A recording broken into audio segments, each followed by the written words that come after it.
And now to some local news. We are getting our first look at the man arrested for the stabbing death of his fiancee in a small Nebraska town. More than 1,200 signatures are now in front of Nebraska Governor Pete Ricketts, calling on him to extend emergency SNAP benefits amid the pandemic. By the same token, college campuses have become a big concern. Emily Dwyer joins us now live with more on how local universities are trying to curb the spread of the virus. Emily?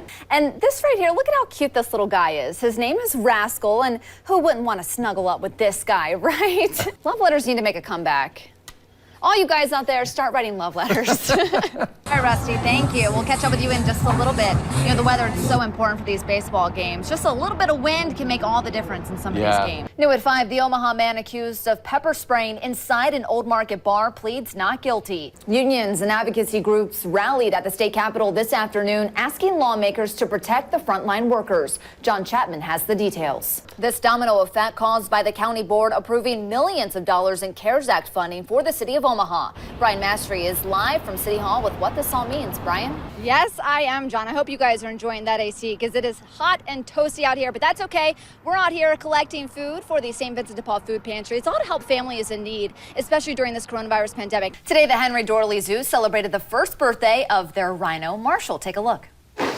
Normally, Louie and I go there on Thursday nights and hang out with the kids, and I've had the pleasure of meeting Jabria several times, and she's just such a bright light, and I'm so happy that she's able to be home now and that she's doing so much better. And Louie is your little dog. Louie's a little Frenchie. Of course, I talk about him all the time. Smoke across the metro, a salvage yard fire stoked by strong winds. 6 News is on the scene with the firefighters. But tonight, rising concerns over whether it's sustainable. Our Tara Campbell spoke with a mother-daughter team who's been helping out since the start, and she joins us now live. Tara? All right, Tara. And if the latest call for volunteers is any indication of whether people may start losing interest, more than 250 people have already signed up to help out at several mass clinics here in Douglas County at Girls Inc., filling nearly all the slots. 103 Nebraskans are hospitalized tonight with COVID-19. That's just 2 less than Friday night. Let's go ahead and take a look at the newest numbers. Since Friday, 889 new cases have been reported in Nebraska. No new deaths confirmed, keeping Nebraska's death toll at 2,175.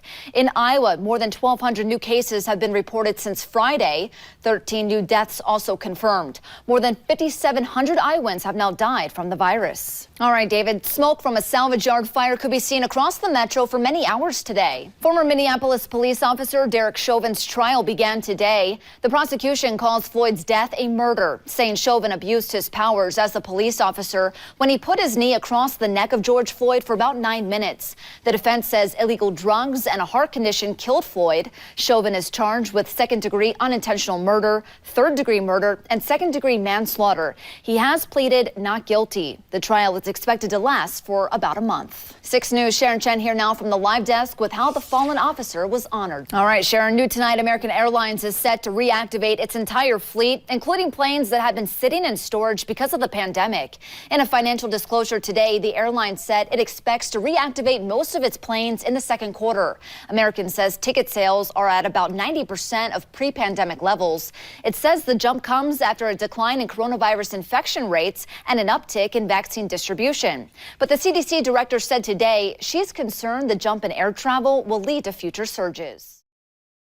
One woman who was at the mall tells us there was no warning or instructions during the incident, and now she's asking why. And she's not alone. We contacted mall security to find the answers. I was like, whoa, what's going on? Last Friday, commotion at Westroads Mall. You know the steel shutters? They started just slamming them down. People running, people all in the lockdown and stuff. Omaha police say a shoplifter shot an officer in the head and then fled the scene. At least 5 customers told us they had no idea what was going on.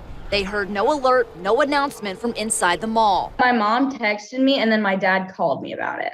Mackenzie Schmidt works at Westroads. Friday, she was there shopping with a friend. Her phone buzzed. It was her mom telling her about the shooting. I was nervous and I was telling my friend because we were in a line and I was like, we need to go. Outside, police set up a perimeter searching for the shooter. Inside, Mackenzie wanted answers. She even called the store manager where she works. They didn't know that it happened either, and then so they immediately shut the doors. So I was the one that told my store what happened. Sadly, Friday's shooting at Westroads wasn't the first. In December 2007, a gunman opened fire in Von Mar, killing 8 people. 6 News contacted mall security and attempted to reach the general manager about safety precautions for active shooter situations. We were told no comment. So I was like, I work at the mall too, and I was asking, they were like, yeah, we didn't know what was happening there, like what was happening at all. Mackenzie says the apparent lack of protocol has her now asking questions. And as you can imagine, she and her coworkers are still on edge to the point they're now taking matters into their own hands. Me and my manager actually thought about what if it would happen again. So we went in our back room and looked of where would we what we would do and stuff. So we kind of had a plan then. And speaking as both a customer and an employee, Mackenzie told me that some notice on what to do would have been nice while she was in there. Again, we made numerous requests to speak to mall security, but we were told that the general manager of the mall is declining any comment. We've got a whole freezer full of... It's just another day at work for Paul Wiseapple. Just right there, what do we got? Some steak.